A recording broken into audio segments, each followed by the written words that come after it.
자, 오늘은 요한복음 33번째 시간입니다.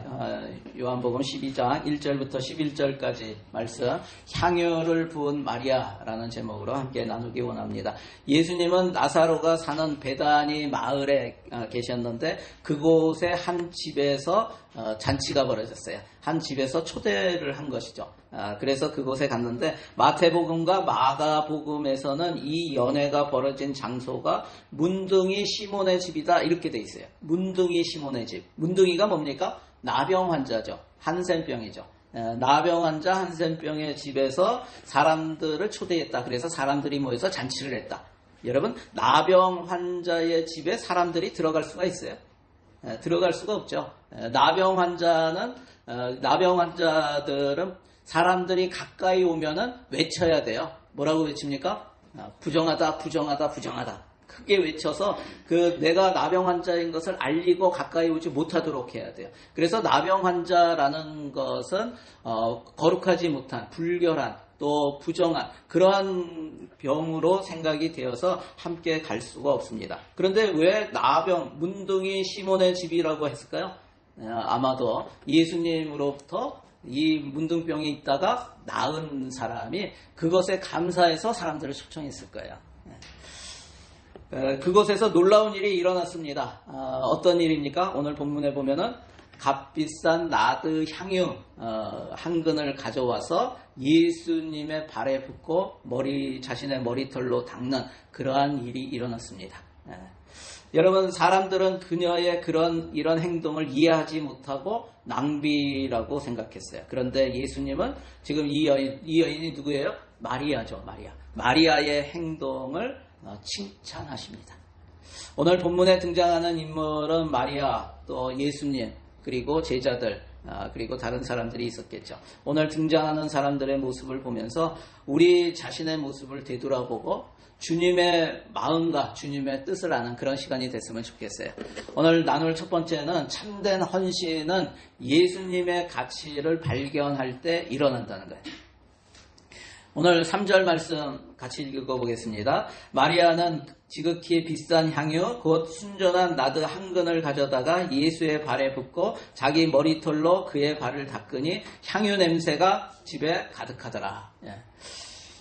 초대받아간 나병 환자 시몬의 집에서 마리아는 지극히 비싼 향유, 이거 뭐라고 돼 있어요? 순전한 나드 한 근을 가져다가 예수의 발에 부었다고 했어요. 그리고 자기의 머리털로 그의 발을 씻었다고 합니다. 냄새가 어떻게 됐다고요? 집에 가득하더라.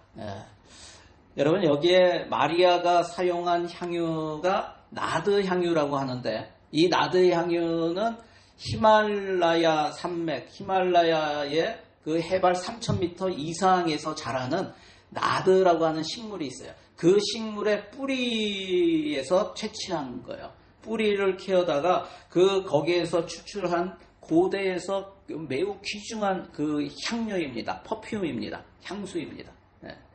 이게 주로 이제 왕이나 왕족이 죽었을 때, 장례 때, 시신이 부패할 때 냄새가 나기 때문에 그때 이렇게 사용하기도 했고, 또 일반인들 가운데는 그래도 좀 직장이 있고 이렇게 돈벌이가 있는 사람들 가운데 어떤 일을 하냐면, 특히 이제 처녀들이 자신이 돈을 벌면 어떻게 해요?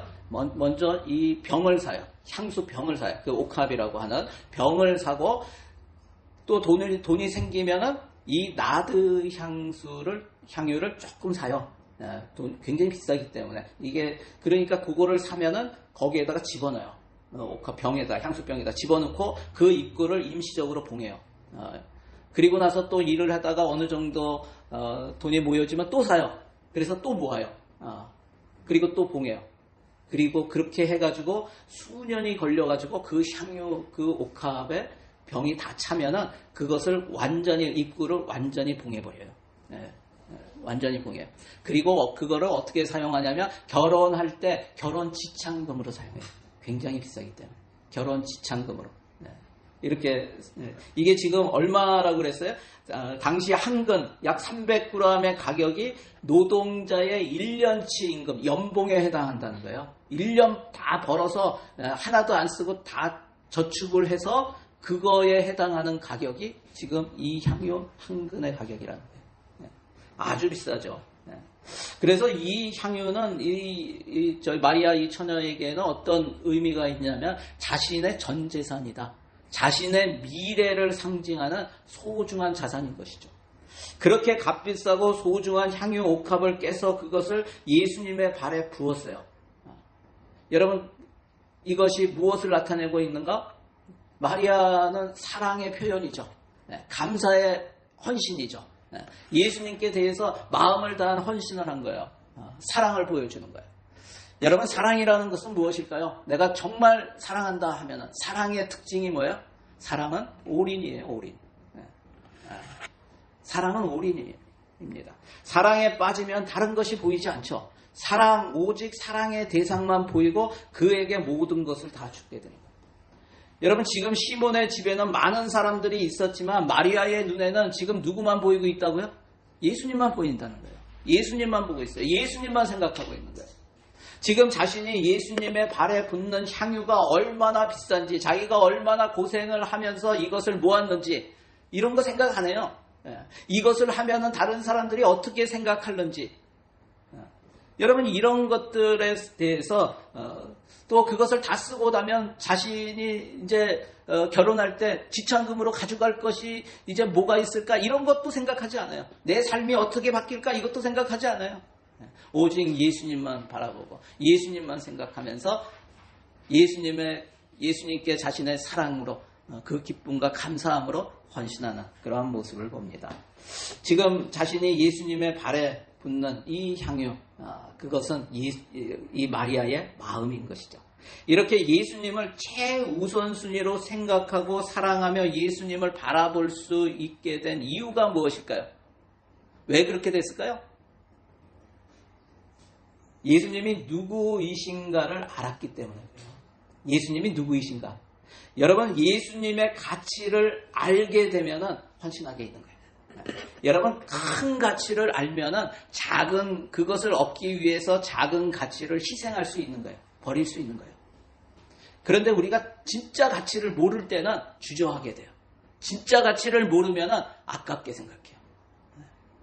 여러분, 마태복음 13장 44절 말씀 우리 같이 한번 읽어보겠습니다. 천국은 마치 밭에 감추인 보화와 같으니 사람이 이를 발견한 후 숨겨두고 기뻐하며 돌아가서 자기의 소유를 다 팔아 그 밭을 사느니라. 여러분, 밭에 감추인 보화를 발견했어요. 그것을 발견하고 집에 돌아가가지고 자신의 모든 소유를 다 팔아가지고 그 밭을 샀어요. 여러분, 자기 밭보다 자기의 소유가 더 커요, 작아요? 당연히 커야지 살 수가 있죠. 밭이 그거보다 더 비싸면 못 사죠. 자기가 가지고 있는 모든 것보다 밭의 값은 쌌어요. 그래서 다 팔아서 거의 살 수 있을 정도가 된 거예요. 다 줘서 샀어요. 그런데 밭보다 그 안에 있는 보화는 어떨까요? 보화는 내가 가지고 있는 재산 모든 것보다 훨씬 비싸기 때문에. 여러분, 그 가치를 알아보기 때문에. 여러분, 가치를 알면은 그 가치가 내가 가지고 있는 모든 것보다 크다는 것을 알게 되면 다 버릴 수 있는 거예요. 예수님의 가치는 어떤 가치일까요? 예수님의 가치. 저는 예수님 믿기 전에 무신론자였어요. 신이란 없다. 근데 제가 예수님을 믿게 된 게 신이 있을 것이다. 이걸 생각했는데, 근데 그분이 예수님이더라고요. 여러분, 예수님의 가치는 온 우주 만물을 만드신 창조주 하나님의 가치예요. 그분의 가치예요. 그러니까 예수님 만났다, 내가 하나님 만났다는 거예요. 예수님 만났다, 온 우주 만물과 생명을 주관하시는 그 하나님이 내 안에 계신다. 그분이 내 삶을 주관하신다. 이거예요. 이 땅의 모든 것을 다 합친 것보다 비교할 수 없이 큰 가치가 예수님의 가치라고. 여러분, 이것을 깨달은 사람은 모든 것을 다 희생해서라도 예수님을 모시게 되는 거예요. 예수님께 드리게 되는 거예요. 마리아가 자신에게 있어서 재산 1호였던 그 향유를, 나드 향유를 예수님 발에 부은 이유는 예수님과 평소에 친했기 때문에 그랬을까요? 여러분, 옆에 있는 친구들 친해도 내 재산 다 줄 수 있어요? 내 목숨까지 줄 수 있어요? 못하죠.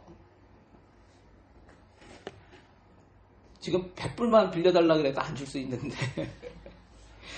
여러분 아무리 친했어도 사실 마리아는 예수님께 어떤 마음이 있었어요? 지난주에 섭섭한 마음이 있었어요. 원망의 마음이 있었어요. 왜요? 오빠가 죽어가는데 우리가 그렇게 친했는데 예수님이 빨리 오시면 살 수 있습니다. 이런 마음으로 오빠가 지금 많이 아픕니다 하고 사람 보냈는데 죽기까지 기다렸다가 죽은 후에 오셨어.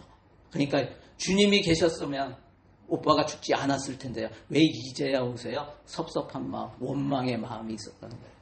여러분 그런데 그것을 붙들을 수가 있어요? 그런데 그 뒤에 일어난 일은 예수님의 가치를 발견하게 되는 놀라운 사건이었죠. 뭐였어요? 죽은 지 나흘이 지난 이제 냄새가 나는 썩어가면서 냄새가 나는 그 나사로를 예수님께서 나사로야 나오너라 그래서 걸어 나와요. 생명의 주권자, 생명을 살리시기도 하고 죽이시기도 하는 그 하나님이 예수님이라는 것을 알게 되니까 여러분 그 가치를 아니까 어떻게 됐어요? 예수님이 하나님이시구나. 나랑 친했던 그분이 그냥 우리와 똑같은 인간이 아니라 하나님이시구나. 이 땅에 오신 메시아구나. 그리스도이시구나. 이 가치를 알게 되니까 그는 그 감사함으로, 그 기쁨으로, 그 놀라움으로 주님 앞에 내가 가장 소중히 여겼던 것을 드릴 수 있는 거예요. 여러분 예수님의 정체와 가치를 알면 예수님이 자신의 최우선순위가 됩니다. 자신의 모든 것을 드려도 아깝지 않게 되는 거예요. 마리아만 그렇습니까 여러분? 저와 여러분은 안 그렇습니까? 여러분 우리들은 다른 사람들입니까? 우리도 그런 사람이죠. 우리도 성도이고 예수님을 믿은 사람들. 저와 여러분은 그런 사람이에요. 저도 예수 믿기 전에 무신론자였어요. 예수님이 전혀 눈에 들어오지도 않았고 생각하지도 않고 누가 예수에 대해서 얘기하면 무시하고 오히려 싫어했어요. 오직 저는 돈을 많이 벌어서 어떻게 하면 내가 하고 싶은 일을 마음껏 하면서 살까. 제가 중학교 때 학교에서 네 소원이 뭐냐 돌아가면서 이렇게 얘기하는데 저는 많은 여자들과 더불어서 세계 일주 배 타고 세계 일주 하는 게 꿈입니다. 이렇게 했어요 중학교 때. 그러면서 그랬더니 딸을 셋이나 낳아가지고 어찌됐건 그래서 저는 돈 벌려고 굉장히 많이 했어요. 대학교 다닐 때도 돈을 얼마나 계속 학비도 벌고 뭐 해야 되기 때문에 여러 가지 했어요. 뭐 고구마 장사도 하고 여러 가지 많은 일을 했는데 대학교 졸업하고 첫 직장을 제가 강남역 뒤에 있는 조그만 중소기업 그 제약회사 개발팀에 거기에 들어갔어요. 근데 거기에 주는 돈이요 많지가 않더라고요. 그냥 안 되겠다. 나는 큰 데 가야 되겠다. 그래가지고 거기에 한 반년 있다가 들어간 것이 한국에서 그래서 제약회사라고 굉장히 큰 회사에 들어갔어요. 동아제약이라고. 거기에 들어갔다가 신입사원 연수 막 하는데 제가 거기보다 훨씬 더 큰 회사에 취직이 됐어요. 그래서 연수 중에 나 간다. 그리고 미련 없이 떠나서 여러분 더 큰 가치를 발견하면 가는 거예요. 그래서 지금은 삼성전자가 최고로 월급을 많이 주고 막 그랬는데 당시에 한국에서 최고로 월급을 많이 주는 회사에 제가 들어갔어요. 그리고 나서 거기에 있다가 그것도 양해하시더라고요. 그러니까 내가 사업해야지.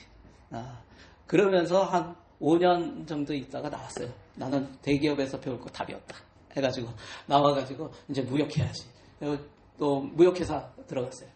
들어가서 무역하려다가 이제 시장 조사 겸 하면서 이쪽에 또 우리 아버지 피해서 이민을 왔죠. 그랬는데 어찌다 보니까 여기에 있게 됐어요. 여기에서 이민 와서 여기서 살면서도 저는 돈을 벌겠다고 별로 걸 다 했어요. 디어 에이전트도 하고 가이드도 하고 건강식품도 하고 심부름 센터도 하고 한국 식품 수입을 하다가 한국 식품점도 하고 그러다가 예수님을 만났는데요.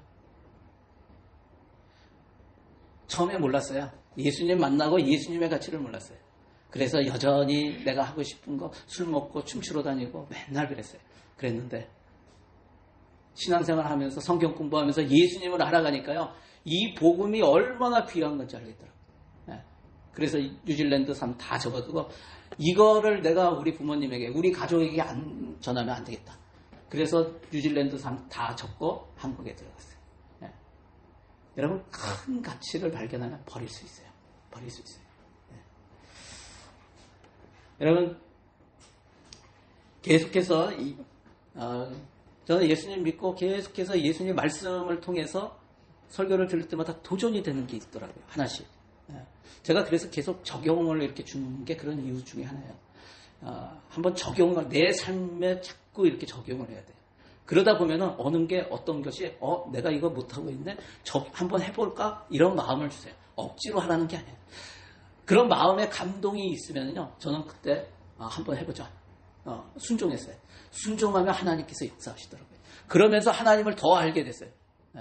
더 알게 되고, 하나님이 지금도 살아서 내 삶에 역사하시는구나.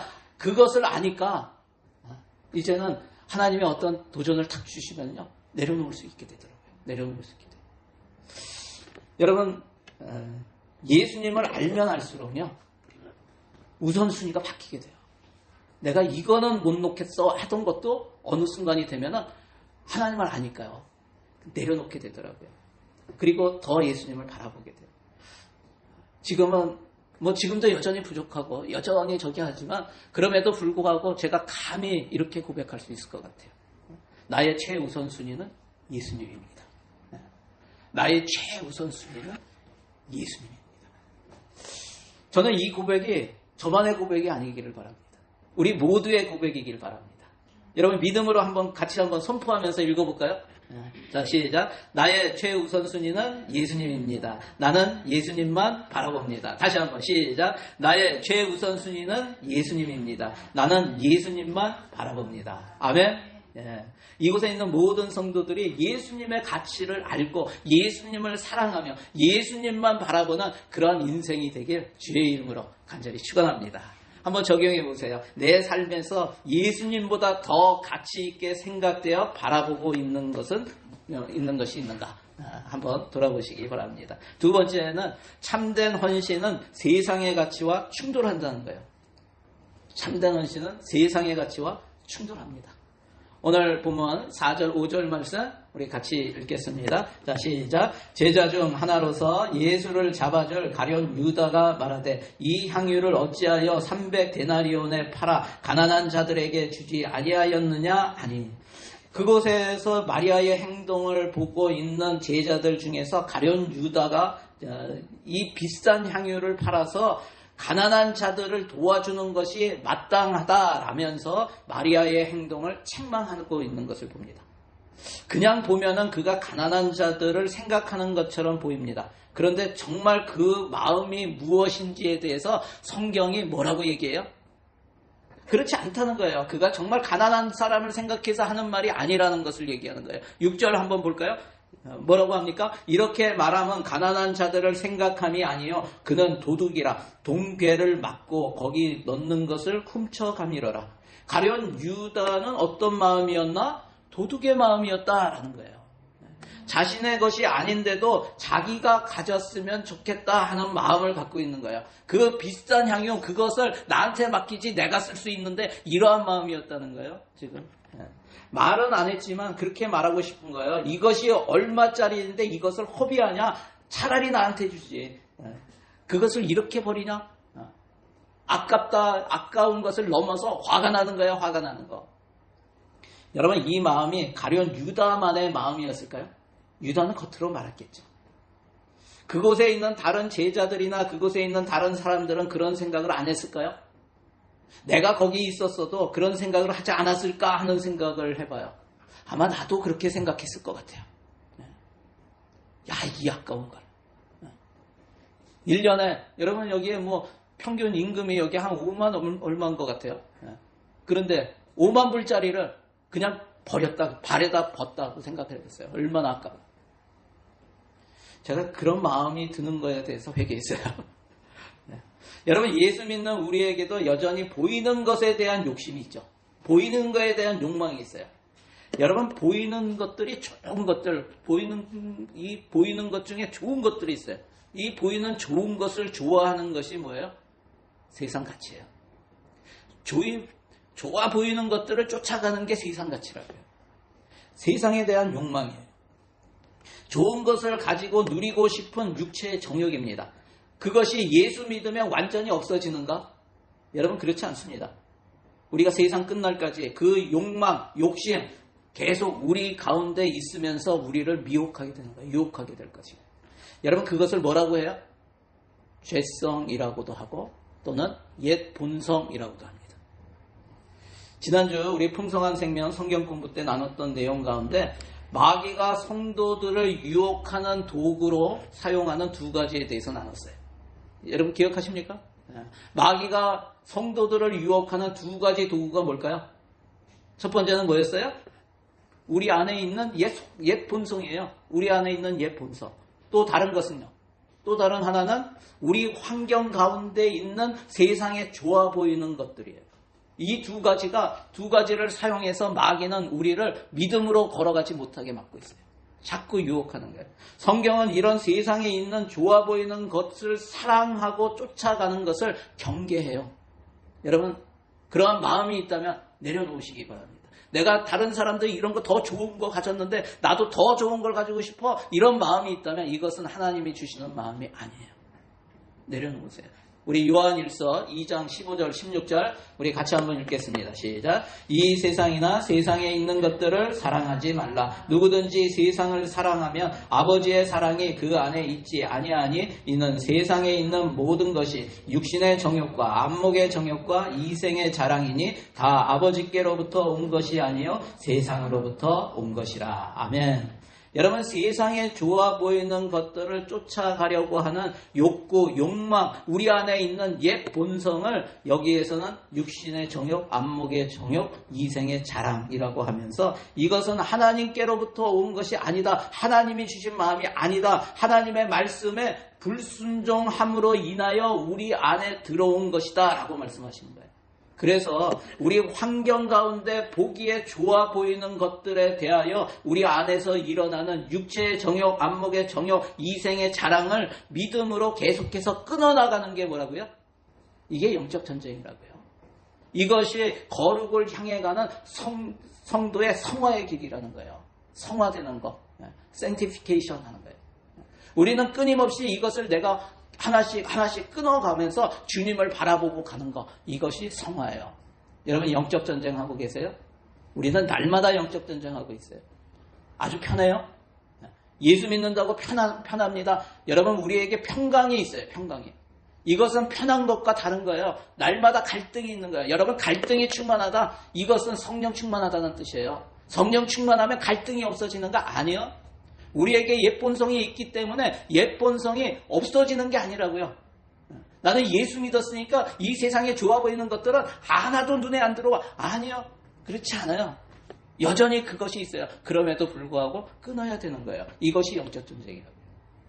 한 인디언 부족의 늙은 추장이 집에 2마리의 늑대를 기르고 있었어요. 그러면서 늑대들이 이렇게 커나가면서 이제 싸우기 시작하는 거예요. 한 늑대는 그래도 순하고 착한 늑대인데 다른 늑대는 사납고 계속 뺏어먹고 이러는 늑대예요. 근데 이렇게 크면서 이제 서로 싸우게 되는 거죠. 내일 싸움이 일어났어요. 하루는 이 추장의 손자가 추장인 할아버지에게 물었어요. 할아버지 누가 이길까요? 그러자 할아버지가 이렇게 대답했어요. 내가 먹이를 주는 놈이 이긴다. 네가 먹이를 주는 놈이 이긴다 라고 말씀합니다. 여러분 우리가 이 땅에 사는 동안 매일 천국 가치와 세상 가치에 충돌이 있게 되어 있어요. 성령의 소욕과 육체의 정욕이 충돌하게 되어 있어요. 이게 뭐라고요? 영적 전쟁이라고요. 네. 이 영적 전쟁에서 승리하는 것은 내가 어느 가치에 손을 들어주는가에 달려있다고요. 여러분이 천국 가치를 알고 거기에 헌신하게 되면 승리하게 되지만 세상 가치를 더 중요하게 생각하면 세상 가치가 여러분의 인생을 덮치게 될 것이에요. 여러분 세상 가치가 이길 때 여러분이 이기는 거예요? 아닙니다. 여러분 세상 가치가 이길 때 그것은 이기는 것이 아니라 우리의 인생이 결국 세상에 붙들려 세상의 노예가 됨을 기억하시기 바랍니다.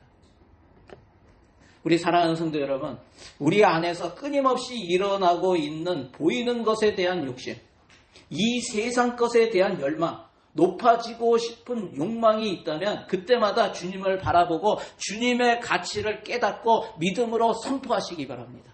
뭐라고 선포할까요? 내 인생의 최고 가치는 예수님입니다. 나를 유혹하는 세상 가치는 아무것도 아닙니다. 나를 미혹하는 모든 마귀는 내게서 떠나갈지어다. 여러분 선포하시기 바랍니다. 우리 선포하는 마음으로 같이 한번 읽어볼까요? 자, 시작. 내 인생의 최고 가치는 예수님입니다. 나를 유혹하는 세상 가치는 아무것도 아닙니다. 나를 미혹하는 모든 마귀는 내게서 떠나갈지어다. 아멘. 여러분 믿음으로 선포하세요. 주님께서 들으십니다. 세상에 좋아 보이는 것을 한번 바라보고 그것에 욕심을 품게 되면 그것이 내 안에서 자라게 돼요. 점점. 자라게 되면 어떻게 될까요? 세상 욕망이 커지면 커질수록 다치는 것이 있어요. 뭐가 다쳐요? 영 안이 다칩니다. 믿음의 눈이 닫히게 돼 있어요. 하나님의 관계를, 하나님과 친밀의 관계가 깨지게 돼 있어요. 여러분 주님을 바라보지 않게 되고 주님께 대한 사랑이 식어지고 우선순위가 바뀌게 돼요. 이것이 마귀가 원하는 거라는 거예요. 우선순위를 바꾸는 것을 마귀가 원하는 거예요. 내가 편하고 내가 좋아하고 내가 하고 싶은 거 그것이 우선순위가 돼버리니까 거기에 시간을 다 보내고 나중에는 허송세월을 하게 된다는 거예요. 그래서 세상 마지막 날 후회하게 되는 그런 인생이 되는 거예요. 그렇다고 구원을 못 받습니까? 아니요. 주님께서는 우리를 놓지 않으세요. 끝까지 붙들고 가세요.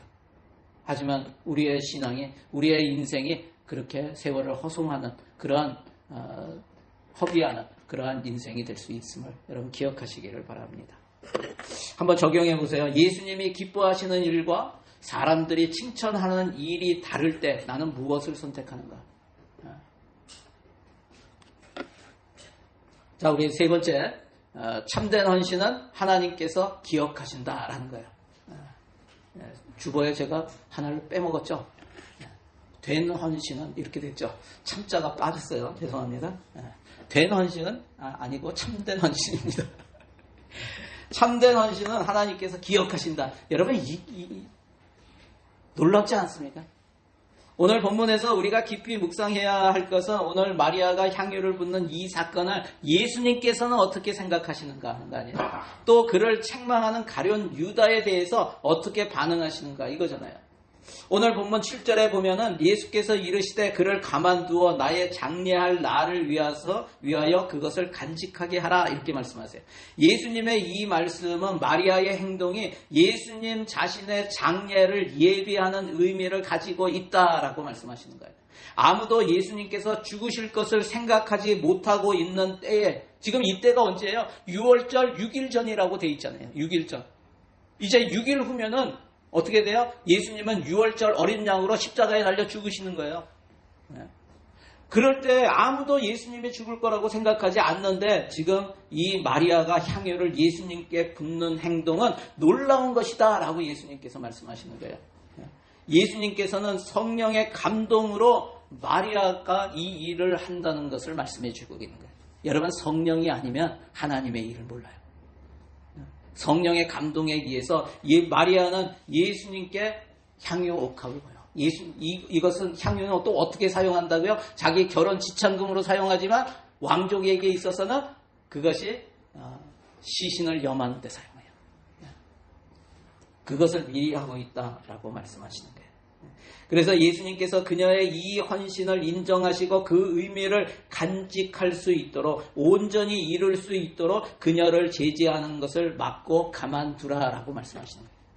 그리고 그녀를 책망하며 값비싼 향유를 팔아서 가난한 자들에게 주라고 하는 가룟 유다의 말에 대해서 예수님이 어떻게 반응하세요?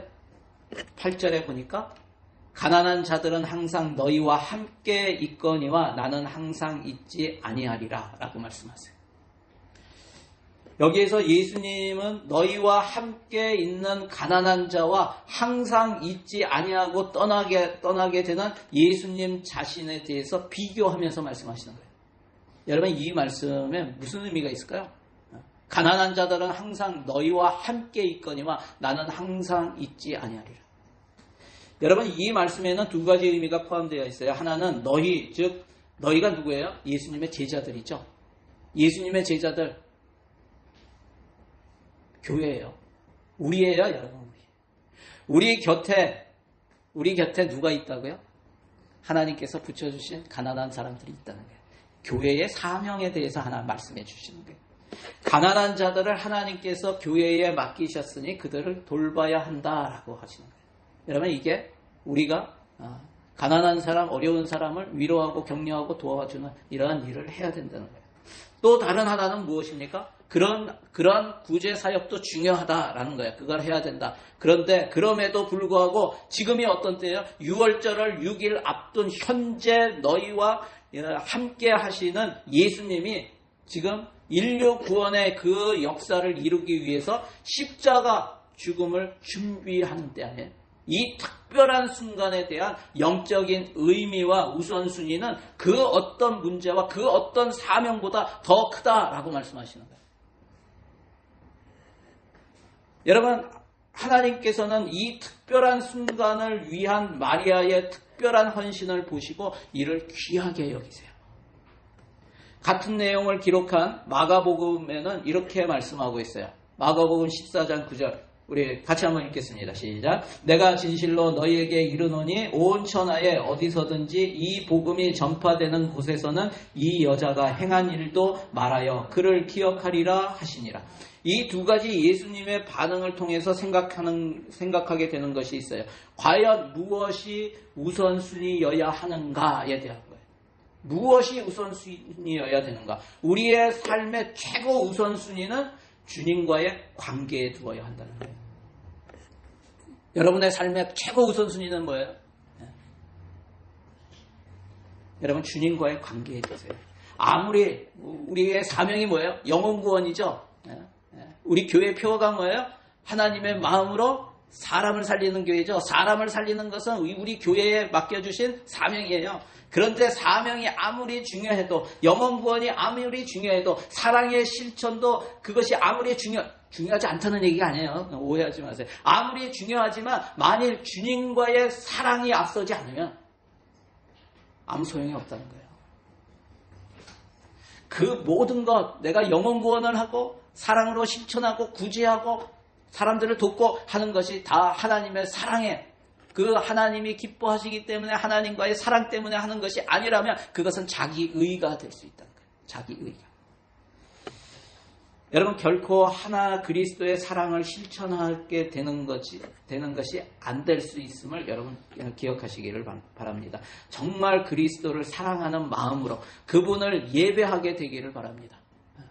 여러분, 마리아처럼 자신에게 가장 중요한 것을 그분께 드리고 희생하며 헌신할 때 그것을 하나님께서는 받으시고 기억하세요. C.T. 스터드는 부유한 가문의 상속자였습니다. 그런데 그것을 모두 포기하고 내려놓고 선교사로 헌신했어요. 그가 그의 책 Only One Life라고 하는 책에서 이렇게 얘기합니다. 한 번뿐인 인생은 곧 지나간다. 오직 그리스도를 위해 한 것은 영원히 남는다. 여러분, 이 땅의 삶은 곧 지나갑니다. 다 사라질 거예요. 그런데 오직 그리스도를 위해 한 것은 영원히 남습니다. 여러분이 지금 무엇을 하세요? 이런 거 얘기하면 꼭 이상하게 받아들이는 분들이 있어요. 잘못 받아들이는 분. 그러면 다 포기하고 나도 목사가 돼야 되나? 그런 얘기 아니에요. 선교사 돼야 되냐? 그런 얘기 아니라고요. 제가 얼마 전에도 신방 가서 그런 얘기 했어요. 무슨 일을 하든지, 내가 먹든지 마시든지 무슨 일을 하든지 다 무엇을 위해서 하라? 하나님의 영광을 위해서 하라. 여러분이 학생이 있어요? 내 영광을 위해서, 내가 잘 되기 위해서 하는 것이 아니라 하나님께서 이것을 나한테 지금 맡겨주셨다. 믿음으로 하라는 거예요. 여러분, 내가 잘 되기 위해서 열심으로 하는 거, 그거 하나님과 상관없는 일이 돼버리면요, 그것은 아무리 잘 돼도 한순간에 무너질 수 있는 거예요. 하나님이 기뻐하시기 때문에 하나님께 내게 맡겨주셨다. 그래서 내가 하나님 사랑하는 마음으로 내가 이것을 해보겠다. 이것을 해서 하나님이 기뻐하시는 일대로 해보겠다. 이러한 마음으로 해보세요. 여러분, 그것이 하나님께 영광 돌리는 거예요. 무슨 일을 하든지, 도둑질 하라는 거 아니에요. 무슨 일이라고, 사기치고 이런 거 하라는 얘기 아니에요. 그런데 하나님께서 맡겨주신 일을 하나님이 기뻐하시는 일이라고 믿고 하나님이 기뻐하시는 방식으로 하라고요. 네. 그러면 하나님께 영광 올려드리는 거예요. 여러분 이게 하나님께서 맡겨주신 일이라고 하는데 여러분 공부가 그냥 하다가 에이 졸리면 자고 에이 하기 싫으면 안 하고 이게 되겠어요? 하나님이 맡겨주신 건데 최선을 다해야죠. 최선을.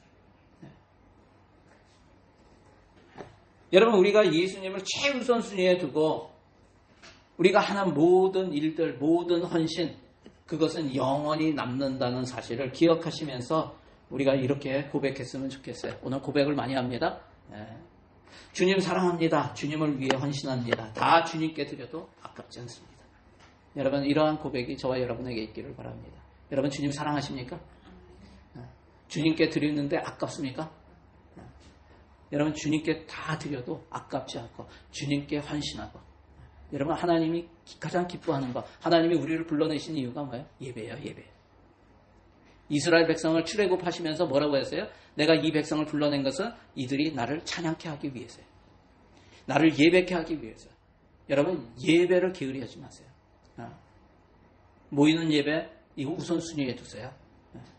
모이는 예배 우선순위에 두세요. 여러분 하나님을 찬양하고 예배하고 거기에서 하나님의 은혜를 경험하면요 세상을 이기기 힘이 생기는 거예요. 힘이 생겨요. 그래서 제가 예전에도 한번 얘기했죠. 주일 예배는 왜 나와요? 여러분 우리의 삶의 예배가 있어요. 예배는 모여서 드리는 예배만이 아니라 삶에서 드리는 것이 아까도 얘기했지만 맡겨주신 일을 하나님 영광을 위해서 하는 게 예배예요. 여러분 믿으십니까?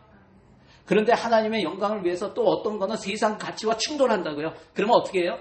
내가 먹이를 주는 거, 내가 하나님의 가치, 천국 가치를 더 크게 여기기 때문에 그 충돌할 때 내가 이것은 내려놔야지. 내려놓으면 하나님이 기뻐하세요. 그러면 어떻게 해요?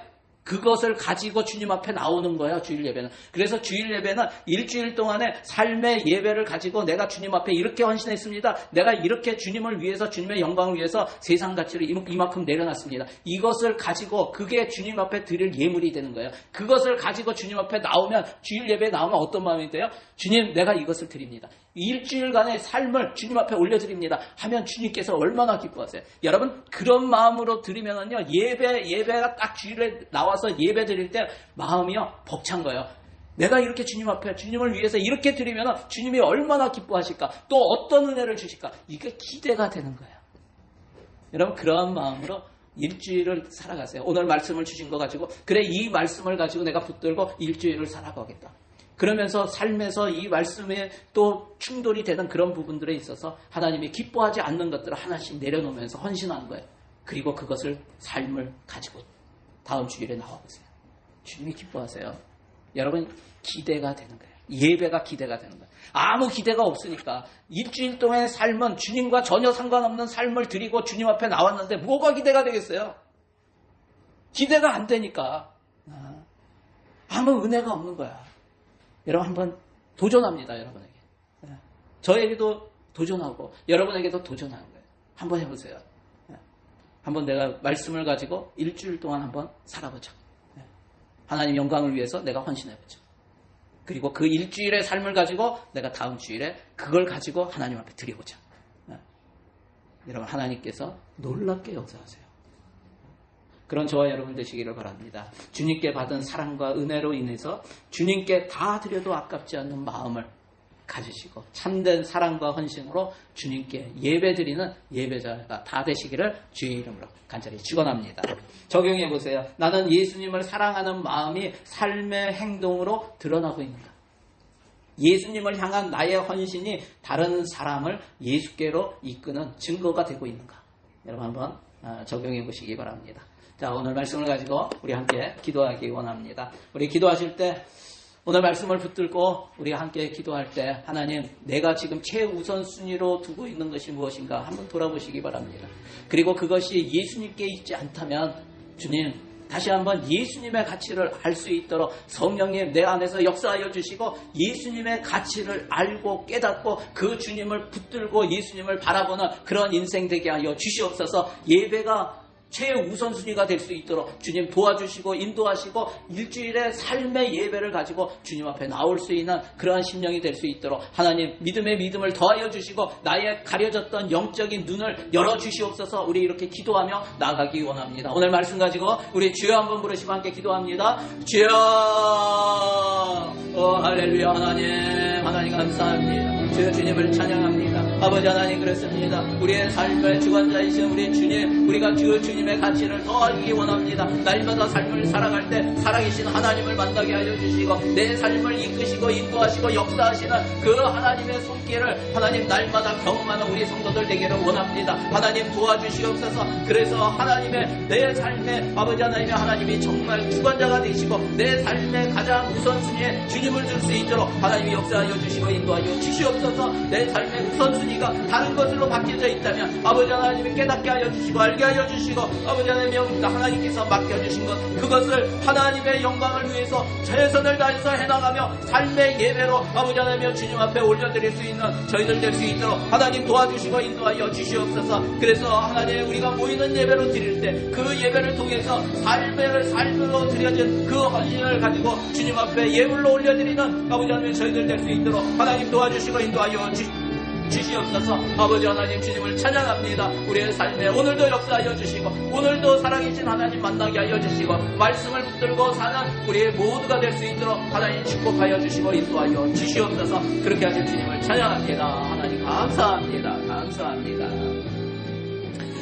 하나님 감사합니다. 하나님 그렇습니다. 오늘도 우리의 주인이 예수 그리스도이심을 다시 한번 고백하고 선포하고 또 주님 앞에 고백합니다. 우리의 삶의 최우선순위가 주님이 아니었던 것, 내 우선순위를 차지하고 있는 세상의 것들이 있다면 이 시간에 회개하며 다시 한번 내려놓습니다.